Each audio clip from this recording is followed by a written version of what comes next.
सभापती महोदय, एक महत्त्वाच्या मुद्द्याकडं सभागृहाच्या माध्यमातून सरकारचं लक्ष वेधण्यासाठी ही लक्षवेधी या ठिकाणी मांडण्यात आलेली आहे. मगापासून सभागृहात चर्चा चालू आहे का टीईटीचा पेपर फुटला, नीटचा पेपर फुटला.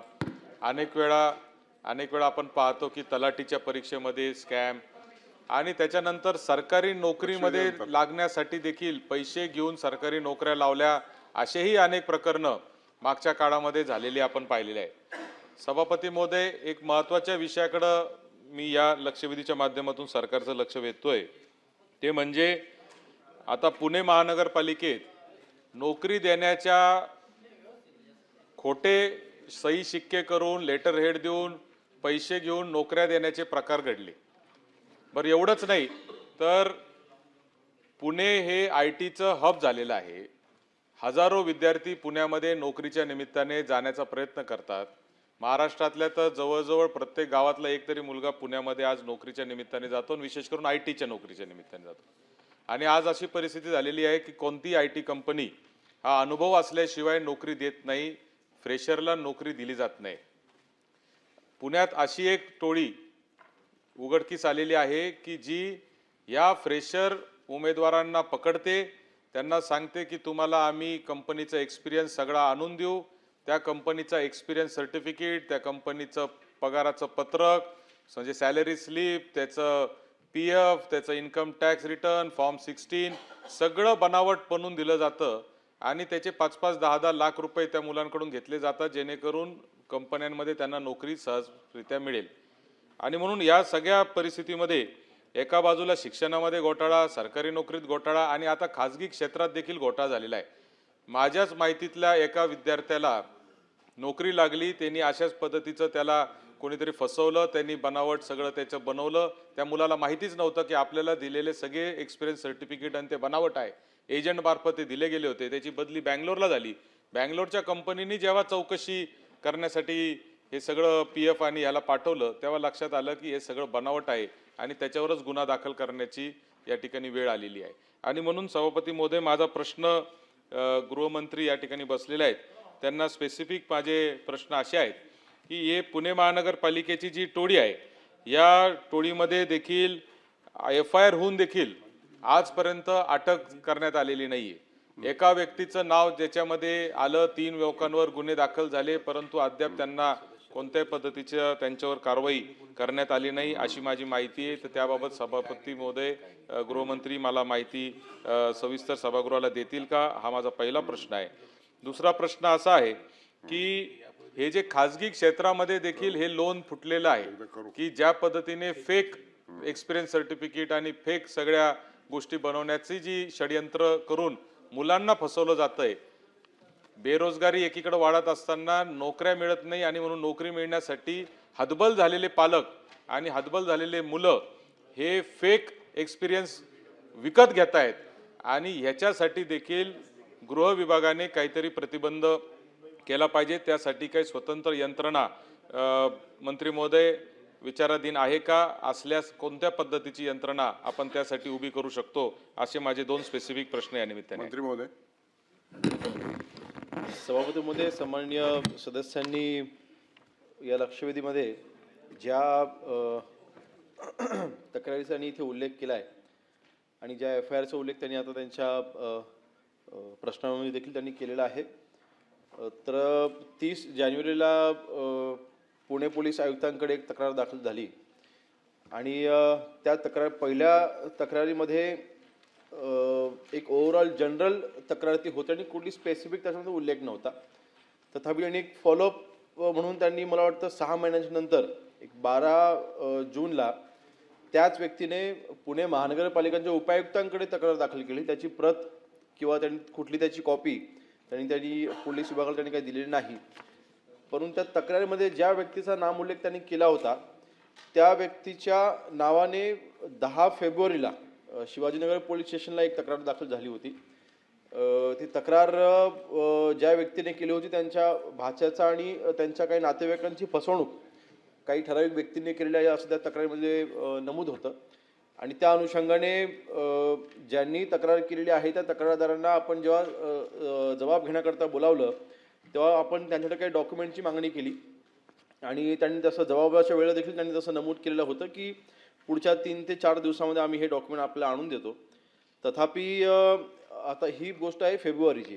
त्याच्यानंतर मार्चमध्ये आपण त्यांना काही पत्रव्यवहार केलं की आपण जबाबाच्या नुसार आपण डॉक्युमेंट आपण सादर करावे. तर मार्चमध्ये त्यांनी कुठलेही तसे डॉक्युमेंट त्यांनी सादर केले नाहीत.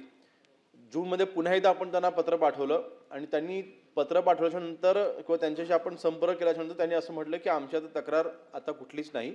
आम्ही आमची तक्रार मागे घेतोय. ज्यांनी कोणी आमच्याकडनं जो काही निधी घेतला होता किंवा पैसे घेतले होते ते सगळे पैसे त्यांनी आम्हाला परत केलेले आहेत. असं करून त्यांनी लेखी दिलेलं आहे की आमची तक्रार आम्ही मागे घेतो. त्यानंतर चौथी तक्रार देखील खडक पोलीस स्टेशनला ही दाखल केली गेली होती. त्या तक्रारीमध्ये आपण FIR हा दाखल केलेला आहे. परंतु जी रक्कम जी आहे ती त्यांच्याच म्हणजे मला वाटतं अमीर शेख म्हणून त्या व्यक्तीच्या विरोधामध्ये ही तक्रार आहे. जवळपास 2,86,000ची ही फक्त तक्रार होती. त्याच्यामुळे देखील काही रक्कम ही परत केली आहे. परंतु तक्रारीचं आणि त्याच्यामध्ये ओव्हरऑल आपण जे काही पाहिलं तर त्यामध्ये आपण एका व्यक्तीवरती आपण गुन्हा देखील दाखल केला आणि आपण पुढील देखील चौकशी आपण करतोय. 5वी तक्रार पुन्हा एकदा शिवाजीनगरला होती. तर नातेवाईकांनीच काहीतरी पैसे घेतले होते तर नातेवाईकांच्या अंतर्गतच त्यांची तक्रार होती. त्या बाबतीत देखील आपण चौकशी चालू केली आहे आणि नक्की त्याच्यावरती देखील दोषींवरती आपण कारवाई करू. एकंदरीत मी हे का सांगतोय की आपण ह्याच्यामध्ये एका व्यक्तीचं नाव वारंवार दिसतंय ह्यामध्ये जो पुणे महानगरपालिकेमध्ये हा काम करतोय. जरी तक्रारदाराने तक्रार मागे घेतली असली तरी सुद्धा त्या व्यक्तीचं नाव जर का पैसे घेतले आणि पैशांनी परत केलेले आहेत हे दिसून येते. आणि म्हणून आज ब्रीफिंगच्या दरम्यानच मी सांगितलेलं आहे की हे आपण सुमोटो या व्यक्तीची आपण चौकशी करणं आवश्यक आहे की हा व्यक्ती कोण आहे ज्यांनी पैसे घेतले आणि ते पैसे त्यांनी परत केलेले आहे. कारण रक्कम ही 70 लाख रुपयाची मोठी रक्कम आहे. आणि म्हणून मला वाटतं ह्या व्यक्तीची संपूर्णपणे चौकशी ही करण्यात येईल. नंबर 1. नंबर 2, आपण दुसरा उल्लेख केलेला आहे की खरं तर त्याचा उल्लेख कुठेही लक्षवेधीमध्ये नाही. परंतु आपण इथे लक्षवेधी मांडत असताना प्रायव्हेट फर्मचे फेक डॉक्युमेंट्स तयार करायचे म्हणजे एक्सपिरियन्सचे सर्टिफिकेट खोटे तयार करायचे किंवा त्यांचे जे काही सरकारी नोकरी देत असताना किंवा काही कदाचित कॉन्ट्रॅक्ट बेसिसवरती घेत असताना आपण एक्सपिरियन्स मुलांना घेतो. तर ते एक्सपिरियन्सचे डॉक्युमेंट जे आहेत ते फेक डॉक्युमेंट तयार करायची काही व्यक्तींची टोळी आहे असं आपलं म्हणणं आहे.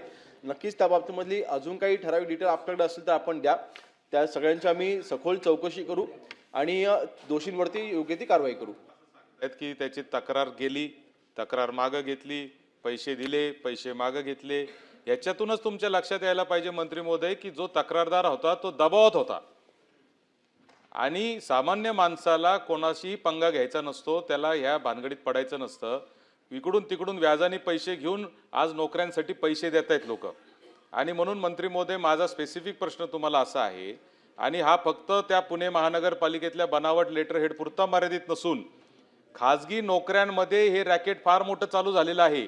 म्हणजे TCS कंपनीचं उदाहरण म्हणून सांगतो, नावामध्ये नाही आहे, TCS उदाहरण म्हणून सांगतो की TCS कंपनीचं एक्सपिरियन्स सर्टिफिकेट घ्यायचं आणि भलत्या एका XYZ कंपनीमध्ये जाऊन द्यायचं आणि त्याच एक्सपिरियन्स सर्टिफिकेट बरोबर त्याचं पॅन कार्ड, त्याच्यासाठी लागणारं फॉर्म 16, PFचं returns, income tax returns, bank statement सगळं बनवून द्यायचं सेट. म्हणजे नवीन कंपनीत गेल्यावर माझ्याकडे 2 वर्षाचा TCSचा एक्सपिरियन्स आहे असं सांगायचं आणि खाजगी नोकरीत काम करायचं. माझी मंत्री महोदय आपल्याला एक स्पेसिफिक प्रश्न असा आहे की लोक याच्यात दबावात असतात. जसं चाइल्ड हेल्पलाईन आपण करतो, वुमन हेल्पलाईन करतो, अशी पुणे पोलीस किंवा महाराष्ट्र पोलिसांनी जर आपण एक हेल्पलाईन तरुणांसाठी जर चालू केली का अशी फसवणूक कोणाची होत असेल तर त्यांनी त्याच्यावर फोन करावा. मग तुम्हाला खरं कळेल की किती लोक पुढे येतात.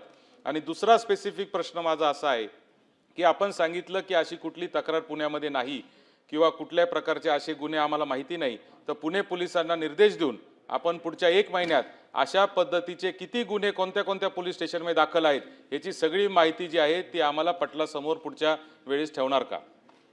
मंत्री महोदय. सभापती महोदय, तक्रारदारावरती दबाव होता असं तरी लक्षात येत नाही आहे. कारण 70 लाखाची रक्कम त्यांनी घेतली होती किंवा त्यांनी दिली होती. तक्रार द्यायच्या अगोदर त्या व्यक्तीचे 50 लाख रुपये त्यांनी परत केले होते. त्यांनी तक्रार कधी केली? जेव्हा उर्वरित 20 लाख रुपये जेव्हा त्यांना मिळत नव्हते कदाचित तेव्हा त्यांनी तक्रार केली. म्हणजे तक्रार ज्यावेळी त्यांनी दिली त्यावेळेला ऑलरेडी त्याला 50 लाख रुपये 70 लाखामध्ये मिळालेले होते. त्यामुळे त्याच्यावरती कुठला दबाव होता असं म्हणणं हे करायचं योग्य राहणार नाही. परंतु नक्कीच आपण दुसरा जो विषय मांडलेला आहे की खाजगी कंपन्यांचे डॉक्युमेंट तयार करून त्याचा गैरवापर करण्याकरिता जी काही तरुणांची फसवणूक होते, अर्थातच ते होऊ नये ह्याकरता संपूर्ण सखोल चौकशी केली जाईल. आणि मला वाटतं आता फक्त हा पुण्यासंबंधित हा विषय नाही, म्हणून खरं तर महानगरपालिका क्षेत्रामध्ये किंवा कमिशनरेट ज्या ज्या ठिकाणी आहे त्या त्या ठिकाणी अशा पद्धतीचे टोळी कुठे सक्रियता नाही ना, ह्याची नक्कीच खात्री आम्ही स्वतः करून घेऊ आणि त्याची आम्ही चौकशी करू. दुसऱ्या हेल्पलाईनचा आपण जो प्रश्न मांडलेला आहे, ऑलरेडी आपल्या पोलीस विभागाच्या ज्या हेल्पलाईन आहेत त्याच्यावरती ह्या तक्रार ते तरुण कधीही देऊ शकतात.